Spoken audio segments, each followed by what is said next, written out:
আসসালামু আলাইকুম ইয়া রাসূলুল্লাহ, আসসালামু আলাইকুম ইয়া হাবিবাল্লাহ, আসসালামু আলাইকুম ইয়া ওলিউল্লাহ, আসসালামু আলাইকুম ইয়া আখলাল কবুর।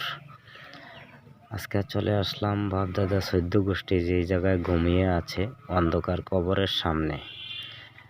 বাপ চাচা কারোর এই চিহ্ন নেই, তো আমার ছোট চাচা নওয়াব আলীর একটা চিহ্ন পাইলাম। এই কবরের মাঝে হাজার হাজার লাখ লাখ মানুষ ঘুমিয়ে আছে, অনেক বুদ্ধিজীবী আছে, অনেক কোটিপতি আছে। তো অন্ধকার কবরে কারোর সাথে কেউ নয়, অন্ধকার কবরের সাথে একমাত্র নিজের আমল, ইমান।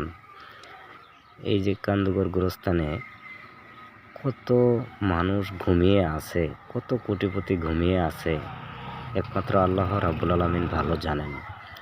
তো যারা এই কবরে ঘুমিয়ে আছে, আল্লাহ তাআলার কাছে প্রার্থনা করি আল্লাহ তাআলা যেন সকলের জীবনে গুনাহ মাফ করে দিয়ে সকলকে জান্নাতি মেহমান হিসাবে কবুল করে নেন। আমিন।